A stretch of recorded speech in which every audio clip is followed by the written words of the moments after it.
Hello everyone, this is Cinema. And this is Johannes. And you're watching Board Gaming Ramblings. And welcome back to the top 100 board games of all time. Today we are going to talk to you about our numbers 60 to 51. We are moving down. This is the last one before we go into the top half of the list. But don't be afraid, these games are also amazing. Yeah. And if you haven't seen the other lists so far, we suggest you do so because there's so many great games you can learn about in those videos. And also, if you haven't seen those because you haven't been shown those on YouTube, then you can subscribe to our channel and you can press that bell button over there. And I know I just have to say that because it makes sense for YouTube things. But now we're going to talk less about YouTube things and more about board games. Because board games are amazing. Are you ready to dive in to more games? You are beginning, I am continuing, and then we're going back and forth doing all the games. You go! Yes, my number 60 is ISS Vanguard, and this is a co-op story-driven campaign game which we haven't finished. But this is one of those that I really want to finish. My memories of the scenarios that we have played and the story so far is intriguing, so I'm excited to dive into it once more. Maybe we have to start over again because it has been such a long time, but I really want to play it. Yeah, I guess we do have to start over again. My number 60 is also a campaign game. Is it a crossover? It's not. No. It was my number 49 last time, so it's fallen a little bit. It's Role Player Adventures, one of the few campaign games we actually have finished. Yes. Now we have the expansion ready, which is like a shorter campaign that I really want to play. Role Play Adventures, even though I was a bit done with the combat in the end because we played in a pretty short time, had a super cool story, great characters, so much fun choices that felt like, even though they didn't change the game a lot, it changed a little bit of how the feeling of your story were. I enjoy how I'm not a fan of Role Play the game, but I enjoy how they took the concepts of that with the dice and made it in like a dice manipulation system with the cards when you do combat. Really highly appreciate it, and I recommend it if you enjoy campaign games. My number 59 is Acropolis, and this is a new game to the list, and this is a short and sweet game. Yes. It's a game that's so easy to get to the table. You're drafting these city tiles with different kind of buildings on them, and you want to make the best city. So where you place it and also which level you place it on, because you can build like in the height, will dictate how many points you are getting. So you're also, in addition to building a good city yourself, you're also looking for what the other players are trying to do, trying to block them from getting a lot of points. And it's so quick. Like it plays in like 15 minutes with 4 people. That's Super. so good. Great choice, Sunniva. You are on fire choosing good board games. My number 59 was my number 62 last time. It is Keyflower. This is a very interesting auction game. Not only auction game, but like the auction is the most interesting part of the game. And then you have the action selection, of course, where you it's basically you draft, but then you can also place your workers in different action spaces. You can even place them on other people's action places, but then they're getting those cards. One time I played it, I ended up having like 0 people in the second round, and that was no fun because then you basically had no way to get back in the game. But you are auctioning with these different colored meeples, and nobody knows what colors you have. So I can be like, okay, I have many of these green ones. I could just like blast them, or I could wait because I can up my bid if there's something I really want. A game that is like it's getting to be a classic. It's kind of older now in this thing where board games are old after 2 years.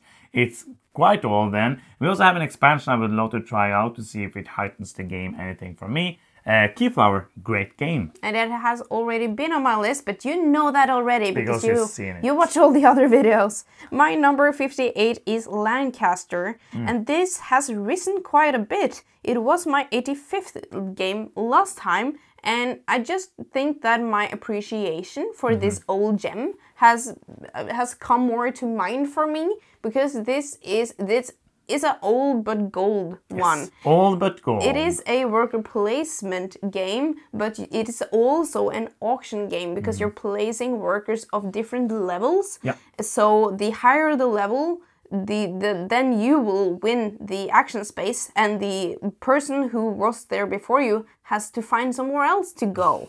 Yeah, it's super duper cool. Like pretty straightforward old school Euro, yes. But that bidding mechanism is what makes it interesting and unique. My number 58 was actually my number 81 last time, and it's one of those I don't really have like a scientific reason for that. It's just how it is right now, and even though we haven't played it since the last time, and it's Boon Lake. Cool. Alexander Pfister is one of my favorite designers, and Boon Lake, even though I know many people did not have this as their favorite, was like a super good game for me the year it came out, and still one I would love to play more. It has this very nice action selection mechanism where this row of actions is gonna go rolling around depending on when people take the actions, and the other players get to do something from the action that you choose, but you get to do more stuff. And it kind of, for many people, said like it was like a best of Pfister. We took like all of his stuff, put it into a box. Here you have Boon Lake, and I'm not sad for that. You had like you have many different cards you can play. You have different strategies to go for. So much cool stuff, building out pieces to unlock bonuses, and just so cool. And I like it. Yes, and I think that if you see the game, you will recognize the Pfister DNA almost instantly, because it also have this one-way street that we're all familiar with. But the new thing that is added to this game, which I thought was really cool, is that you only have like the availability of one resource at a time. So you're trying to move your canoe like to have the right resources available at the right time. My number 57 is Trails of Tucana. It was my 81st place last time, and as you, I don't know how it got here, but I really like it. This is a flip and write game, and one of my favorites in that genre. So you're flipping two like terrains, and you're drawing a road between those two, and you're trying to connect different cities to each other, and you're trying to connect also to different animals and score points for that. Yeah, it's a one that I enjoy as well. My number 57 was my number 87 last time. Again, science and math. And that is Sango. But this one is basically because of the new version, I think, that we played. So the original Sango was number 87. This is Sango, the First Empire, basically.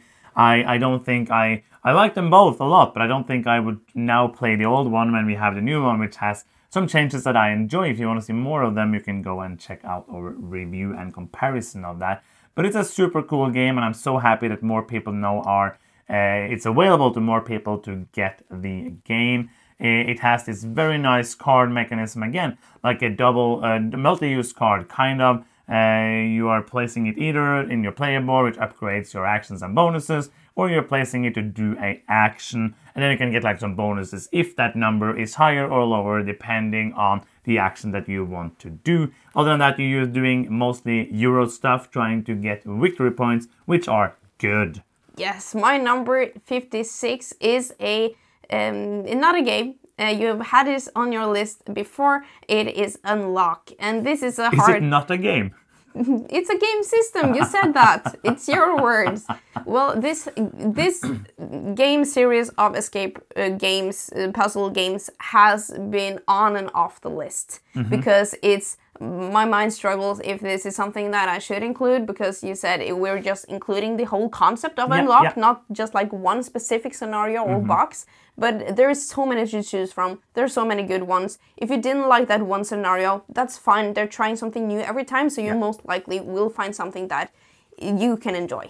Yeah. As I said, like it's one I always love quite a lot. My number 56 was number 100 last time. Oh! So it's almost risen like half of the list, and it's a cooperative game. It is a Mysterium Park. Ah, nice. I think Mysterium Park does Mysterium in a way better way. You are sacrificing the big cool shield of being the ghost. You are sacrificing being able to play it up to 8 people, because Mysterium Park only goes to 6. But other than that, everything is better. It's shorter, it's easier to teach. It is just like the same experience, but you can then play 2 times in the same time it took to play Mysterium 1 time, and you get the exact same feeling out of it.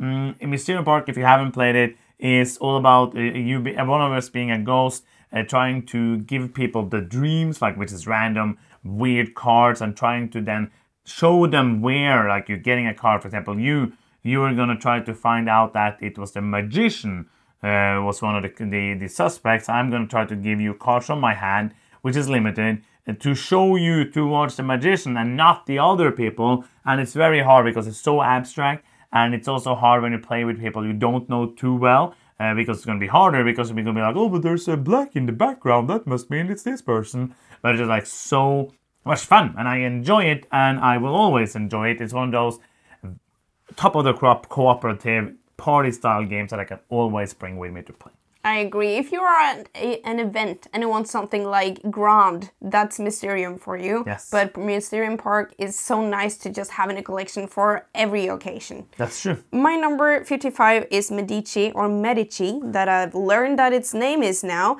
It was my number 63 last time. Medici is... What of them? One of my favorite Reiner Knizia games. It is an auction game, but also kind of a push your luck game, and also a majority game, because you are filling up a ship, yes, thematically with goods. You're not actually filling up a ship. No, it's cards on cardboard.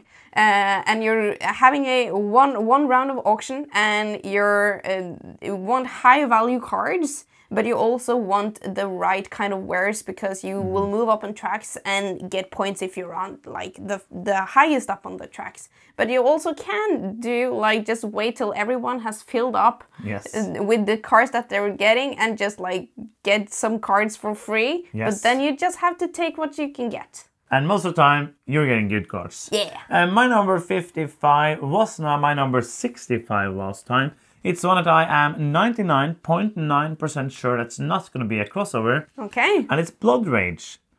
You're right. Yes. Spoiler alert. When I said no, it could have, because it has risen quite a bit for you. Yeah. But not completely into top 100. Spoiler alert. Blood Rage was the first Euro Ameritrash companionship game I played. That was a sentence. It was a game that...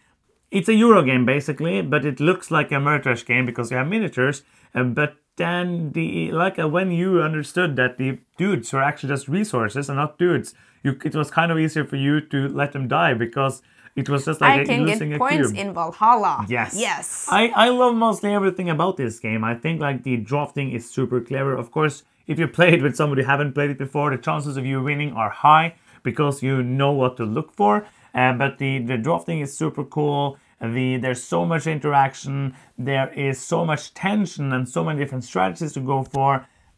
It's a game that I will always like. It's one of those games I think I will never be sad if I were able to play. Love it. Blood Rage 55. I really like it as well. I think the mesh between Ameritrash and Euro is done in a quite good way. It's just not top 100 material for me personally. No, so 101 then. Yes, maybe. My number 54 is Madeira. Madeira.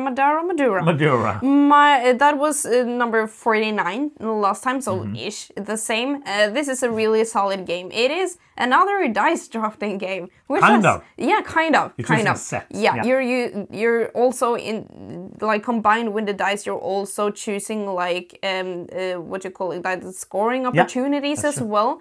And you are then placing those dice to do actions, and it is quite a tight game, because you're fighting off pirates and you're also trying not to starve, but trying to utilize the scorings that you're drafting the best is a huge part of this game. Yeah, fantastic game for sure. My number 54 was my number 40. It is Tzolk'in, the Mayan calendar.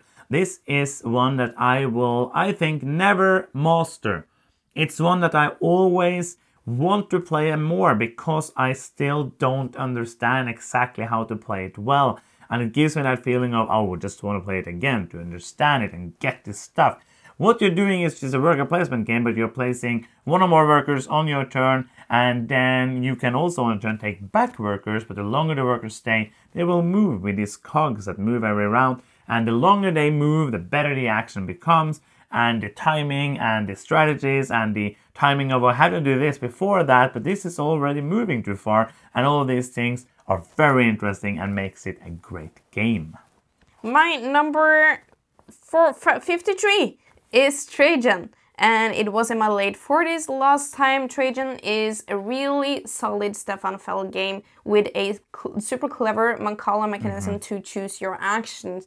And you're trying to master a lot of these mini games to get points. It's a very it's kind of a point salad. It's 100% when you use to do those. Yeah. But even though theme isn't the strongest thing in this game, it's a really nice puzzle, both with the Mancala mechanism and also trying to do well in all of these different segments of the game. I agree 100%. The Mancala is what makes the game, and the other stuff is also there to make the Mancala make sense. Yes. My number 53 is a new addition to the list, one of the best games from last year, Pirates of Maracaibo.